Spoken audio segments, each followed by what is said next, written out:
I'm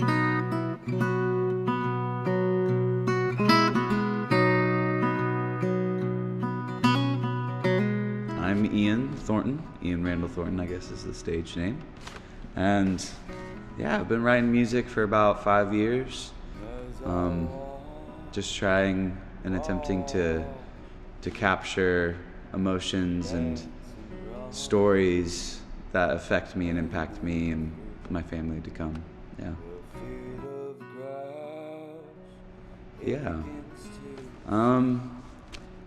Truthfully, it all happened accidentally, really. You know, just kind of realizing, oh, this is what I'm writing about, and I can either stop writing about it or continue writing about it. You know, like we hit those points where you're like, either I need to just cut it out with this thing because every song's about the same thing, or like actually endeavor to go even further with a concept, you know? So for me, each album that I've worked on has kind of like naturally progressed that way, where I listen back into what's been naturally happening, you know, as I've just written by what inspires me, and hearing the commonality in it and then embracing it rather than cutting it off. You know, if inspiration keeps coming for a similar theme, being able to just go with it, follow the wind and see where it goes, you know?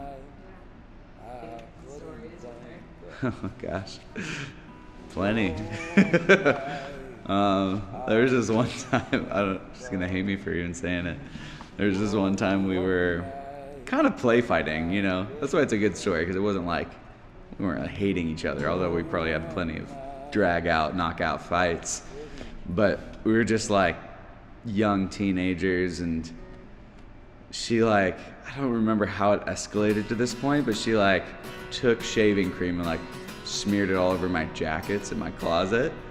And as like a retaliation, I took my like, you know, 15-year-old boy Axe body spray and sprayed it all over her pillow. And she came in her room.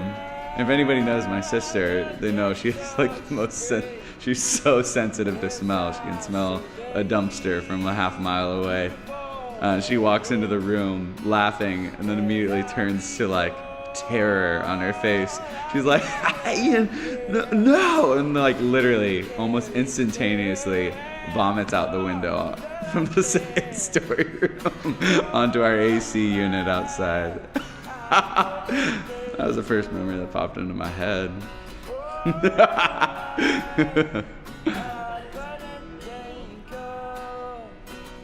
It's hard.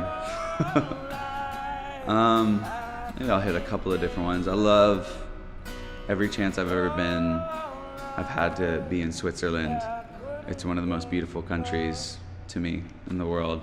Just gorgeous mountain, snowy capped peaks and valleys and lakes and rivers and beautiful weather.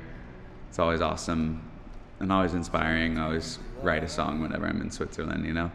And then, but at the same time, I have somewhere special in my heart just for like England as a country. I feel like, I don't know, there's such a deep connection within our heritage, and every time I get to go there, I just feel a sense of home, you know? Yeah. Yeah, I started, my first instrument was piano when I was 6.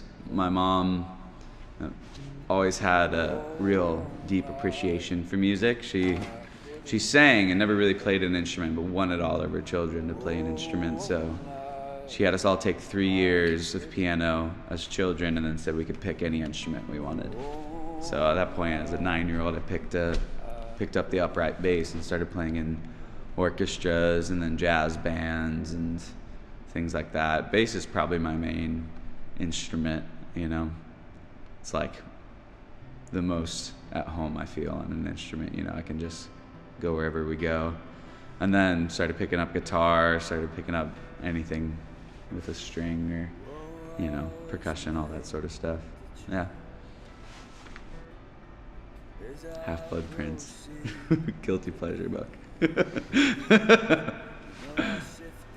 No, I just started reading Harry Potter in my adult life for the first time ever, and I've loved it. one of my favorite fiction series. Yeah, this is one of my favorite cities in the world. Like you kind of mentioned, not being, I feel like I love actually staying put here. I love maybe traveling 2-3 months out of my year and calling this place home, like 9-10 months out of my year. It's really important to me to have a sense of community and roots in a place, even while I travel, And I feel like this is one of the best places for that. It's like it almost to me has always felt a little bit like more similar to a European city than most just American cities or suburbs, It like has, where I live specifically is across the street from this church building, and everything's over 100 years old, and everything's like, I could walk to so many of my friends' houses, to so many amazing coffee shops or restaurants or what have you, and it also just feels like there's such a community here.